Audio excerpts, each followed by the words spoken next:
आप बोल रहे क्वालिटी की सीट मिली है, 29 में से 27 सीट हारी हुई है। अगर हम एक की बात करें तो वो भी उपचुनाव में हम हार गए थे 2020 में। 29 में से 26 सीट हार गई, सिर्फ 3 सीट विजयी है, एक उपचुनाव में खोए। तो क्या लगता है ये क्वालिटी है? तो अब मैं इसको आपको इसका रिवर्स उदाहरण देके मैं समझाता हूँ। मैंने हमेशा इस बात को कहा कि जब राष्ट्रीय जनता दल को इस बात का घमंड हो गया था कि हम सबसे बड़ी पार्टी हैं, तो वो कौन सी सीट जीते जहां पे जनता दल यूनाइटेड हारी, इसीलिए आप उसको हारा हुआ सीट बोल रहे हैं।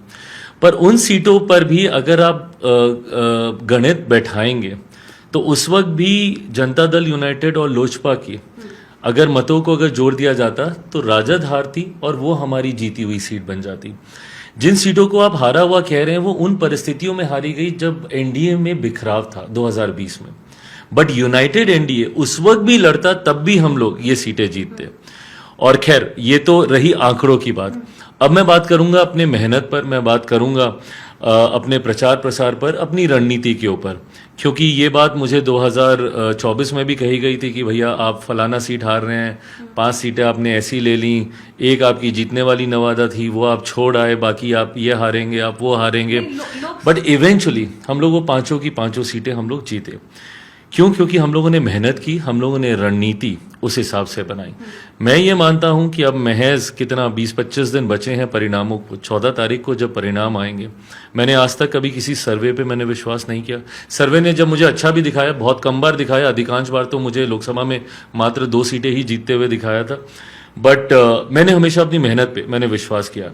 और मैं मानता हूं कुछ सीटों पे जरूर हम लोग को थोड़ी एक्स्ट्रा मेहनत करने की जरूरत होगी, बट आज की तारीख में जो माहौल बन रहा है, परिस्थिति बन रही है, जिस तरीके से माइंडसेट लोगों का चेंज हो रहा है, लोगों को ये पता है कि भैया अब ऐसे ही विधायक को जीत के भेजना होगा जो डबल इंजन की सरकार का हिस्सा हो। महागठबंधन में जिस तरीके से बिखराव है, अब किसी के मन में ये शंका नहीं रही कि सरकार किसकी बनेगी।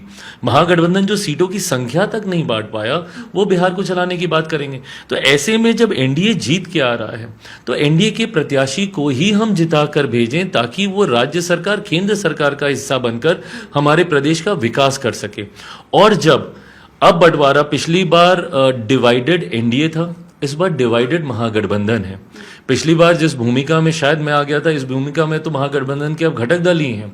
पिछली बार मैंने अकेले चुनाव लड़ा था, अब तो कांग्रेस कई सीटों पे अकेले चुनाव लड़ रही है, तो राजद कई सीटों पे अकेले चुनाव लड़ रही है। तो ऐसा थोड़ी ना है कि वो 10, 12, 15, 20 जिन सीटों पे अकेले अकेले लोग चुनाव लड़ रहे हैं उसी पे ही असर पड़ेगा। इसका पूरे राज्य में असर पड़ेगा। पूरे राज्य में महागठबंधन बिखरा हुआ आपको दिखेगा।